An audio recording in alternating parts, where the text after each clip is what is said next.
అప్పుడైనా ఇప్పుడైనా ఎప్పుడైనా నువ్వు మా బంగారానివే. దేనైనా చూసి భయపడ్డావో ఏంటో. చూడు వాళ్ళెలా కాలిపోతుందో. నీకే చిన్న కష్టం వచ్చినా ఈ నానమ్మ తట్టుకోలేదని తెలుసు కదా, అయినా ఎందుకు ఇలా చేస్తున్నావు? దానికి నువ్వంటే ఇష్టం కాదమ్మా, ప్రాణం. అందుకే మీ నాన్నమ్మ నువ్వు లేకపోతే బ్రతకలేదు.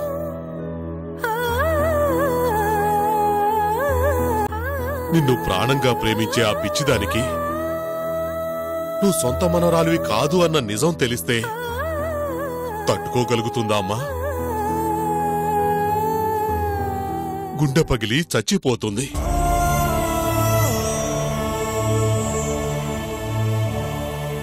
దాని ఆహారికి భర్తనని కూడా చూడకుండా నన్నే బయటికి పంపించింది. కాని అదే ఆహాన్ని చంపుకుని మళ్లీ నన్నే ఇంట్లోకి రానిచ్చింది.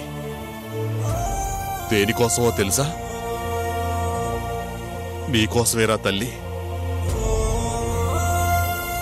తన అహమే తనకి అహంకారం అనుకుంటూ బ్రతికే నా భార్య ఆ అహాన్ని వదిలేసిందే నీకోసం. అంతిష్టం నువ్వంటే. చిన్నపిల్లవైనా నీకు ఇవన్నీ ఎందుకు చెప్తున్నానో తెలుసా? ఈ ఇల్లు నాది కాదు, ఈ కుటుంబం నాది కాదు అనే ఆలోచన నీకు రాకూడదని. ఇది నీ ఇల్లమ్మా. మేమంతా నీకోసం బ్రతికేవాళ్ళం. నువ్వు దూరమైతే మీ నానమ్మే కాదు, ఈ ఇంట్లో ఎవరూ బ్రతకరు.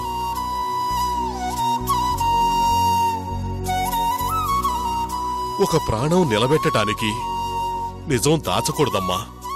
అలాగే ఒక మనిషిని బ్రతికించటానికి నిజాన్ని దాచినా తప్పులేదమ్మా.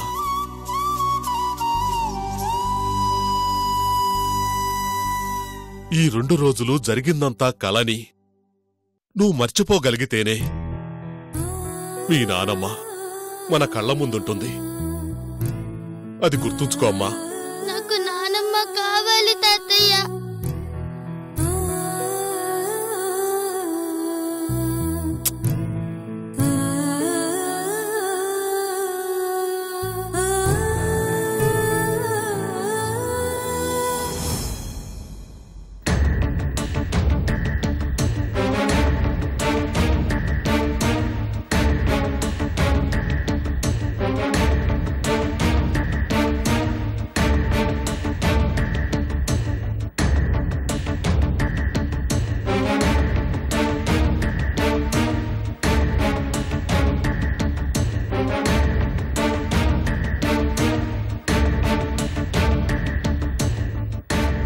ఏంటి బాబాయ్ తీవ్రంగా ఆలోచిస్తున్నావు?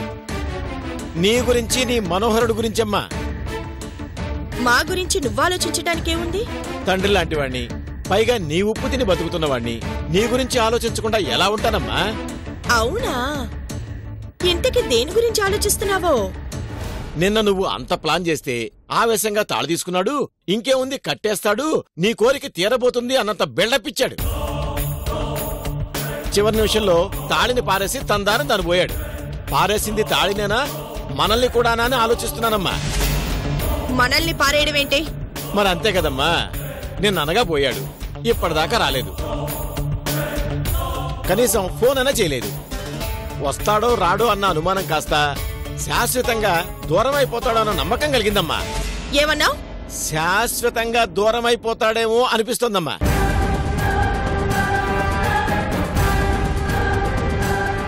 ఏంటి అంత కోపం వెళ్ళిపోతుంది? కొంపదీసి ఆవేశంలో ఏమైనా చేసుకుంటుందా ఏంటి అమ్మాయి?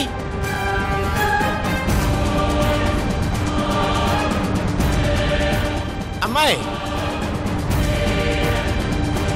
అమ్మాయి అమ్మాయి అమ్మాయి అమ్మాయి అమ్మాయి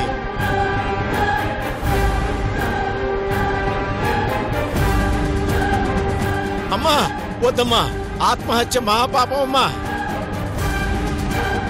అమ్మా వద్దమ్మా, నా మాట వినమ్మా. వద్దు వద్దు.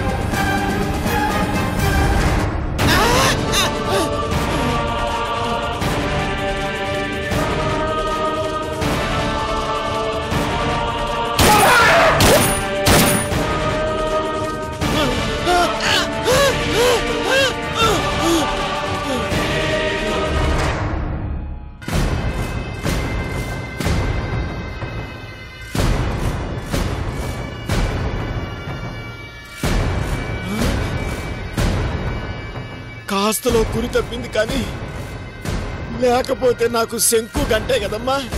గురి తప్పలేదు, నేనే మిస్ చేశా. ఎందుకమ్మా అంత ఆవేశం? చావుదాకా తీసుకురావాలని ఎందుకు అనిపించిందమ్మా? అర్థం కాలేదా? చెవుల పక్క నుంచి బుల్లెట్ వెళ్ళేసరికి మెదడు ముద్దుబారి ఏమీ అర్థం కాలేదమ్మా.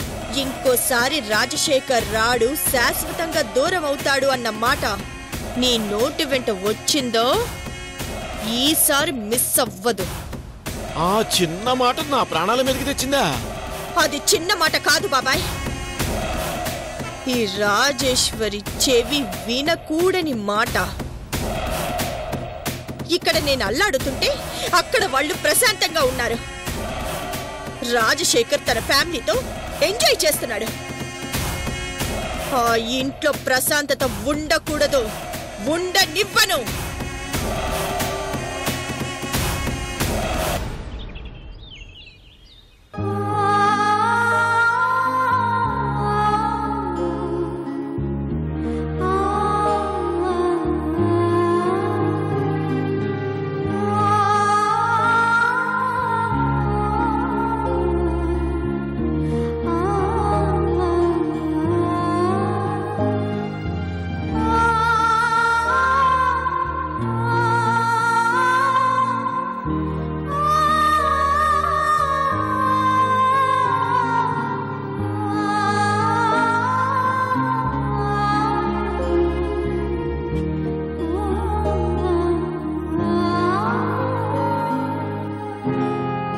ఎంతకాలం అయిందిరా మనందరం కలిసిలా భోంచేసి.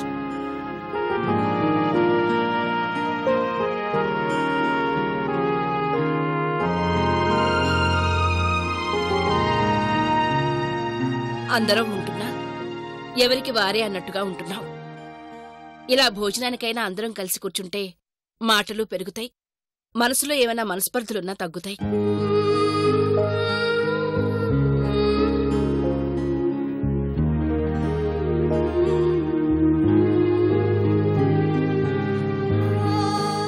నాకు మాత్రం ఈరోజు చాలా సంతోషంగా ఉంది.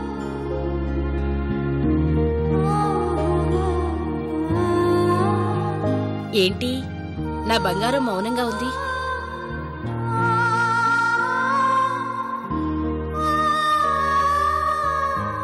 ఏరా తల్లి, జ్వరం తగ్గలేదా?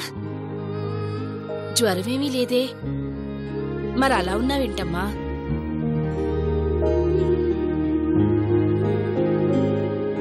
అందరం కలిసుంటే ఆనందంగా కబుర్లు చెప్పేదానివి, ఏమైంది తల్లి నీకు? ఇలారా. నీరసం తగ్గినట్టుగా లేదు, నేను తినిపిస్తానే.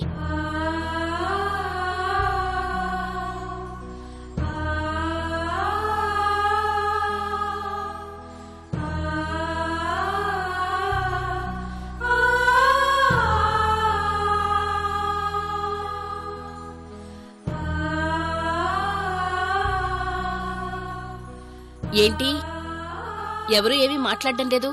ఏదో అందరూ మౌనవ్రతం చేస్తున్నట్టు. మాట్లాడుకోవటానికి ఏముందమ్మా? ఎందుకుండవురా, ఈ కేసులు కోర్టు గొడవల్లో పడిపోయి మనం మాట్లాడుకోవడమే మర్చిపోయాం. ఓ పని చేద్దాన్రా, మనల్ని మనకు దూరం చేసిన సమస్యలన్నీ తీరిపోయాయి కాబట్టి అందరం కలిసి సరదాగా ఓ 2 రోజులు ఎటైనా వెళ్ళొద్దాం.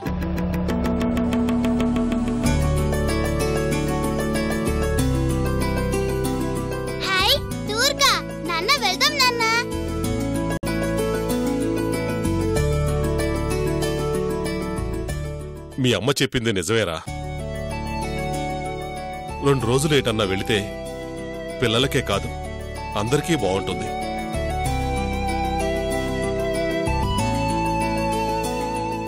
ఏంటమ్మా నువ్వేం మాట్లాడవేంటి? నీకు టూర్కి రావాలని లేదా?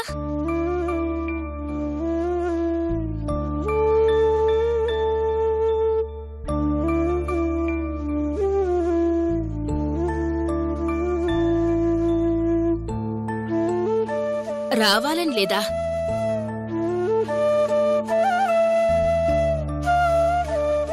మాధురి, పిల్లకి ఏమైందమ్మా?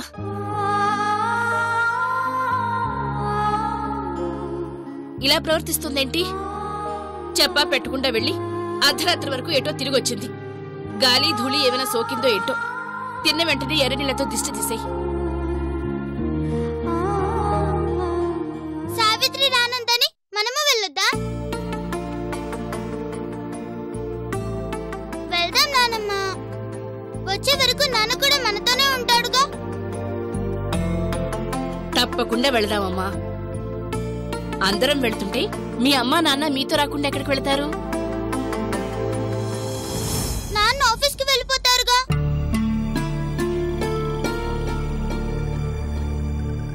కుటుంబం అంతా బయటికి వెళ్తుంటే మిమ్మల్ని వదిలి వాడెక్కడికి వెళ్తాడమ్మా?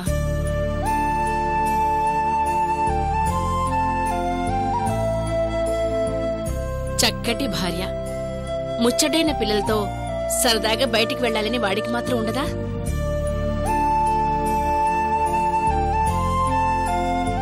ఇక నాకు చాలు నానమ్మ.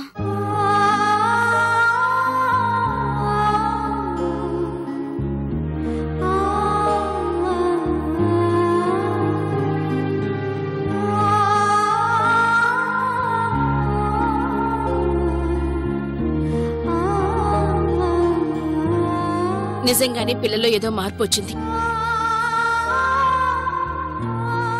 తినగానే ముందు దానికి దిష్టి తీసేయ్. అలాగే అత్తయ్య.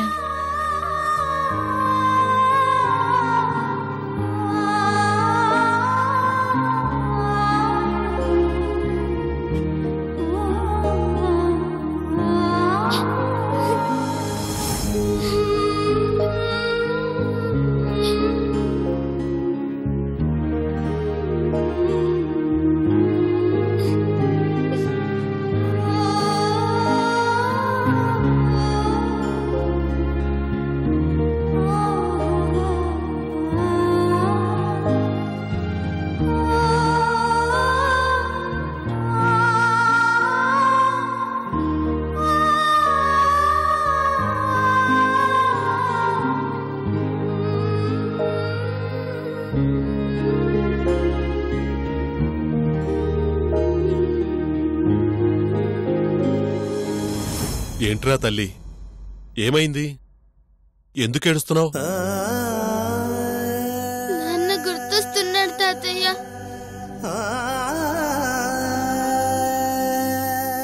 ఎందుకు తాతయ్య మా నాన్న నన్ను వదిలేసి వెళ్ళిపోయాడు?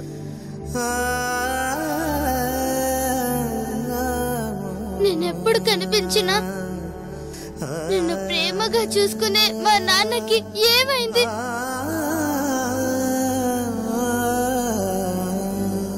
నేనేం తప్పు చేశానని నన్ను ఇలా వదిలేసి వెళ్ళిపోయాడు? మీ నాన్న నిన్ను వదలలేక వదిలి వెళ్ళిపోయాడమ్మా. చెప్పానుగా, తనకి నీ మీద ప్రేమ లేక కాదు, ఏ తండ్రికి లేనంత ప్రేమ ఉంది కాబట్టే వెళుతూ వెళుతూ నీకో కుటుంబాన్ని ఇచ్చి వెళ్ళాడు. జరిగింది ఓ కల్లా మర్చిపోమని చెప్పాను కదమ్మా. నువ్విలా ఉంటే మీ నానమ్మ ఎంత అల్లాడిపోతుందో చూశావుగా. ఆరోగ్యం బాగోలేక నువ్విలా ఉన్నావు అనుకుంటుంది. నీ మనసులో ఉన్న బాధ గురించి తెలిస్తే అది ప్రాణాలతో ఉండదమ్మా. అమ్మా, నువ్విలా ముభావంగా ఉంటే దానికి అనుమానం వస్తుంది. నా మాట వినమ్మా. నిన్ను ప్రాణంగా ప్రేమించే ఆ పిచ్చిదాని కోసమైనా ఎప్పట్లాగా ఉండు తల్లి.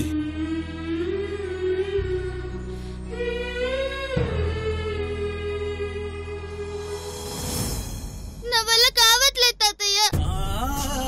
సత్య అంకులే మా నాన్నని తెలిసిన తర్వాత అమ్మతో నాన్నతో నానమ్మతో ఎప్పట్లాగా ఉండలేకపోతున్నాను.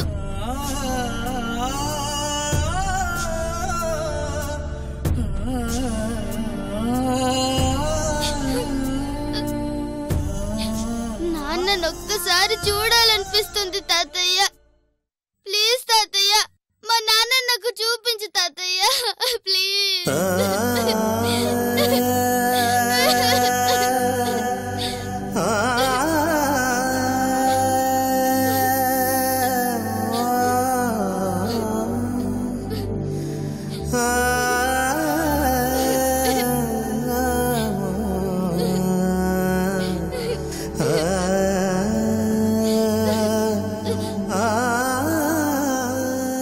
ఎవరికీ కనిపించనంత దూరంగా వెళ్లిపోతున్న మీ నాన్నని నేనెలా చూపించగలనమ్మా? అమ్మా, నువ్వు ఏమడిగినా తీసుకురాగలను, మీ నాన్నని తప్ప. నేనిలా ఏడుస్తున్నానని తెలిస్తే నాన్న తప్పకుండా వస్తాడు. కానీ తెలిసేది ఎలాగమ్మా? నాన్న దగ్గరికి ఎవరూ వెళ్ళలేరా?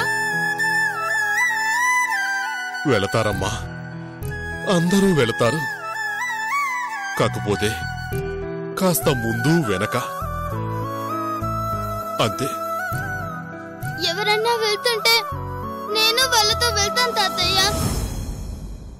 వద్దు తల్లి, అలా అనకూడదు. నీకు చాలా భవిష్యత్తుంది. ఏదో ఒకరోజు ముందు నేనే వెళ్తాను. ఆ రోజు నువ్విలా ఏడుస్తున్నావని నేనే చెప్తానులేమ్మా. నిజంగానా? నిజమమ్మా.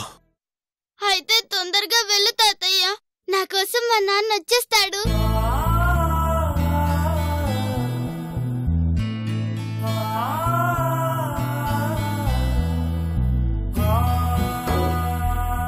మీ నాన్న ఉన్న చోటికి వెళ్ళాలి అంటే టైం రావాలమ్మా. వచ్చిన రోజు తప్పకుండా వెళ్తాను.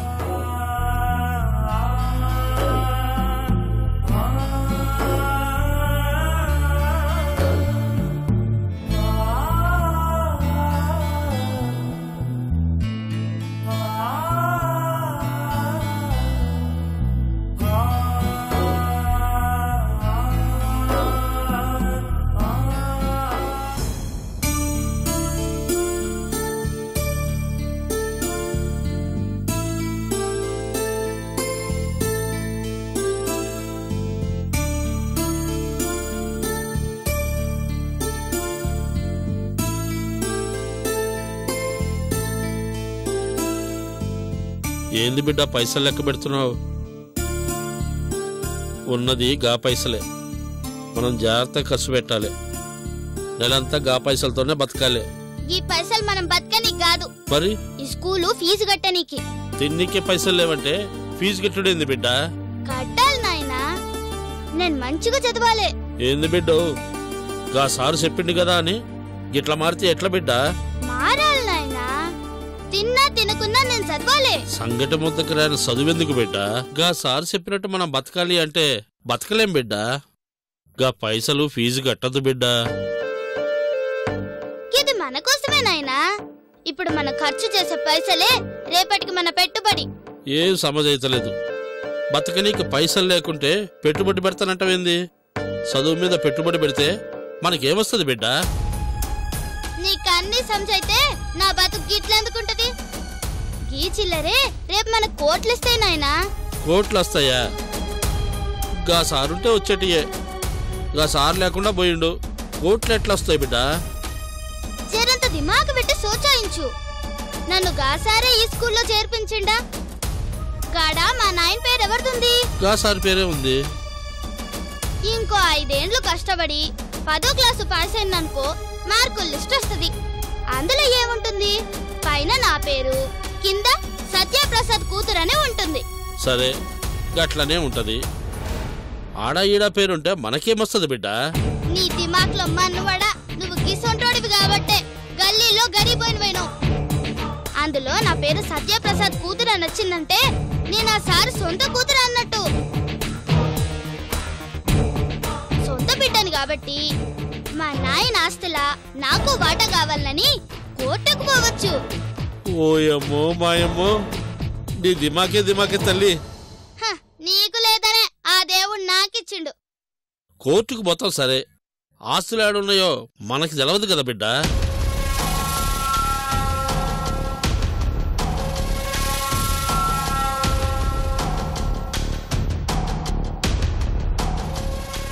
ఇగో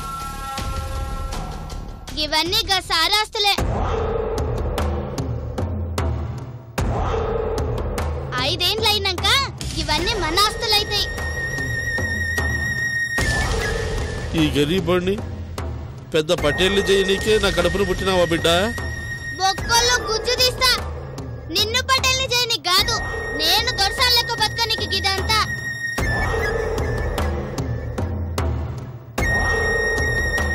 ఇదేంది బిడ్డ తెల్లకాయ తల మీద సంతకాలు చేసిండ్రు.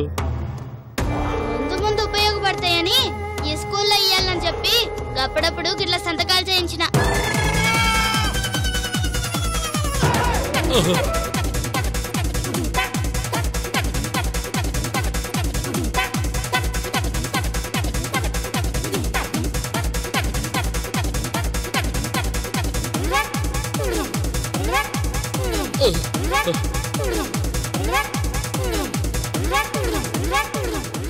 ఏమైంది గట్ల పడినావ్?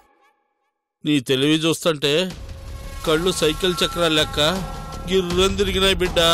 ఇప్పుడైనా సమజైందా? సత్యని చూడాలి చూడాలి అని అంతగా అడుగుతుంది. సత్య తన నాన్న అన్న నిజం తెలిసిపోయి ఉంటుందంటారా? నోనో, తనకలా తెలుస్తుంది. మరెందుకలా అడుగుతుంది?